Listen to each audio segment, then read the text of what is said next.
Hi, and welcome to another video by Jim the Car Guy. Today we got a 2010, it's a Chevy Tahoe. The customer gets in the car, turns the key, tries to start it up, and gets just a clicking noise. I have a suspicion that it's going to be the starter that's no good, but I'm going to show you how to check it and to make sure that the starter is no good before you go ahead and replace it and find out that the starter was never the problem to begin with. So first thing we're going to do is we're going to come around to the vehicle and we're going to check the battery to make sure there's sufficient voltage in the battery to start the vehicle, and then we're going to get a test light. Excuse me. We're going to get a test light, and we're going to check the power and the ground as well as the start side of the starter wire to make sure we have power there. So I got my test light hooked up in the front already. Let's go up there and I'm going to show you what it's doing and how to figure out what's going on. All right, this is what we're getting. You can hear just the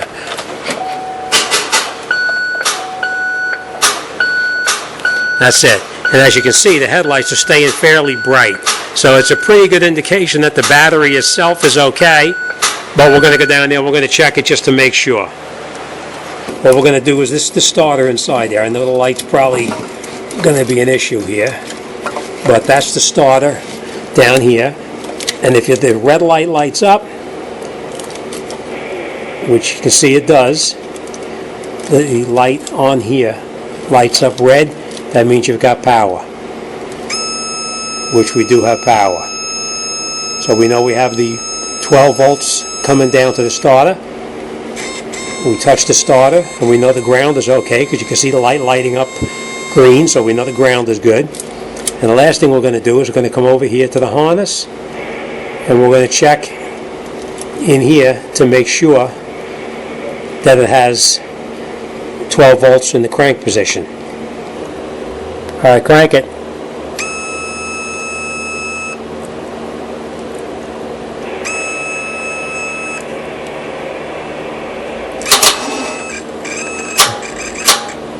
And you can hear it. That starter's barely even turning. So you know the starter itself is burnt up. Okay, thank you. Okay. I know it's difficult to see because it's so dark down in there, but we know that the starter is no good. So let me grab some tools. Let's lift this truck up, and I'm going to show you how to get that starter out. If we do anything as far as lifting the truck up, we're going to make sure we disconnect our positive lead here. Normally I disconnect the negative, but as you can see the negative's in a little bit of a tight spot, so I'm going to take the positive lead off. Now I know everybody knows that this is positive, and you don't want to take your ratchet and touch it into a fender while touching this onto the positive side of the battery cable, because you will short the battery out. Alright, just be a little bit more careful because you don't want to have any damage to it. Alright, so we're just going to rock this back and forth and take this totally off and relocate it to the side away from where you're working, because as these cars get older or trucks get older, you put it over here and then it'll slowly work its way back over till it may touch by accident, and you could have an issue down on the bottom while you're disconnecting it. So take your cable and relocate it far enough away so it's not going to gravitate back over to to where you disconnected it from. All right, let's set the car up on the lift. Let's lift it up, and we'll see what we're going to do underneath it to get that starter out. Okay, now we're underneath the vehicle, and on the passenger side of the vehicle is where we're going to see the starter. That's the starter located up in there. A little bit of a tight spot, but once we take the bolts out, we should be able to remove it. So I'll get in there some tools, and as you can see, there's a lot of salt underneath here too. So we're going to get up in there. We're going to take those bolts out. They're probably 13 millimeter. We're going to take those two 13 millimeter bolts out. We'll pull the starter back and we'll disconnect our electrical connectors. So let's grab some tools and we're going to get started. But we're going to get up here with this 13 millimeter, and we're going to remove the starter bolts.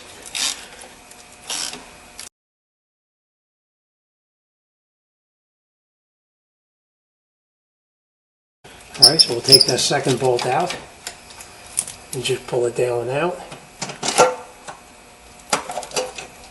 And the starter now is loose. And what we do is just move the starter back. Just push it back.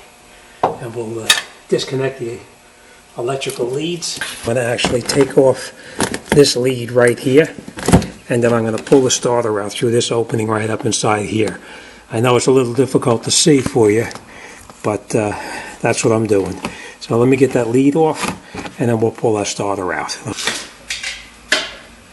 We're just going to pull that lead off.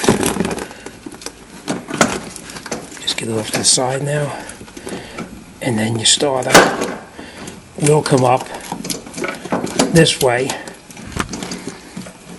and out. I'm going to need 2 hands to do this, so let's see.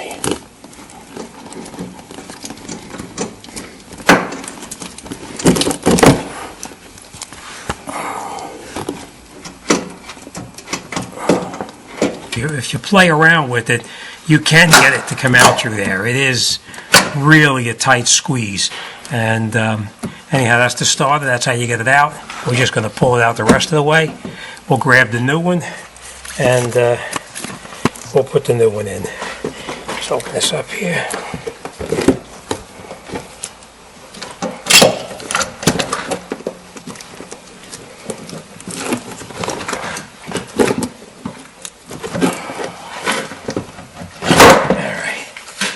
There we go. That's our starter. Not as easy as they say, but it's out. Let's grab the new one, and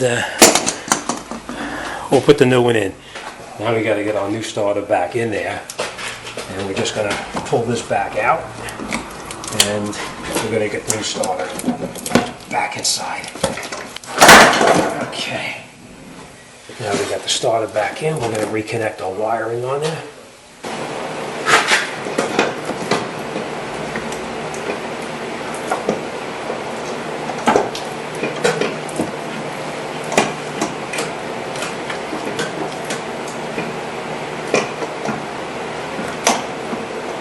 Okay, now we got the starter back in there. We're going to go underneath the bottom, and we're going to reattach those bolts that we previously took out. We're just going to lift the starter back into its position.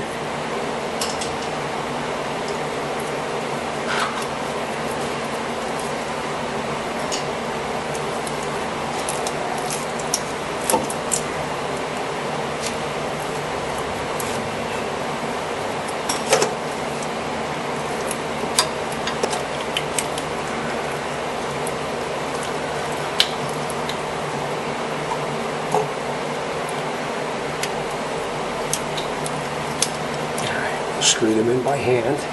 It's a little bit of a tight squeeze up here just to get your hand in there and get to the bolts. We'll get our second bolt caught.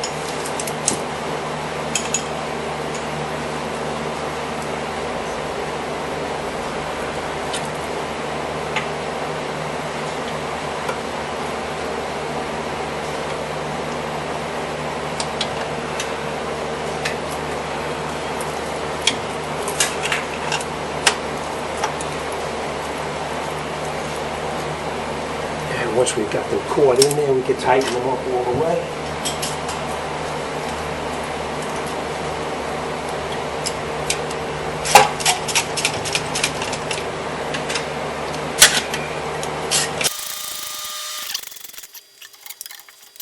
All right, starter's nice and tight. Now we're going to go back up top and we'll reconnect the positive and the electrical connector. Okay, now we've got our starter back in place. We're just going to bring our positive wire back in and reconnect it onto the starter itself. I might add that you want to clean that positive cable off to make sure it's a nice clean connection, which is already done. We're going to reattach the flat washer, or I should say lock washer, and put on our 13mm nut, and I'll tighten that down.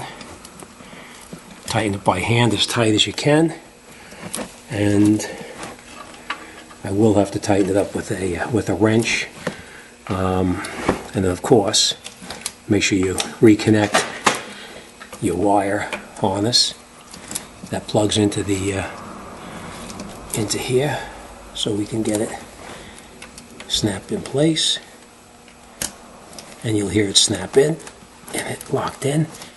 All right, now let me just tighten up that positive wire, and then we'll go up top and reconnect the battery.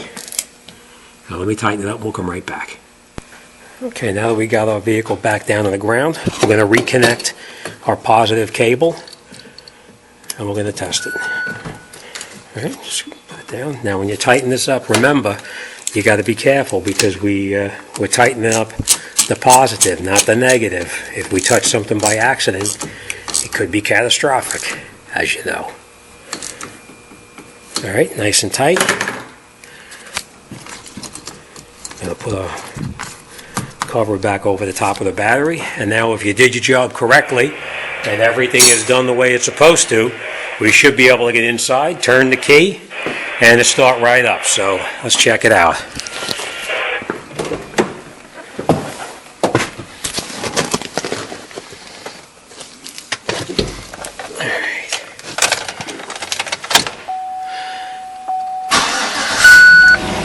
That's the sound you want to hear. All right, thanks for watching, and I'll see you on the next one.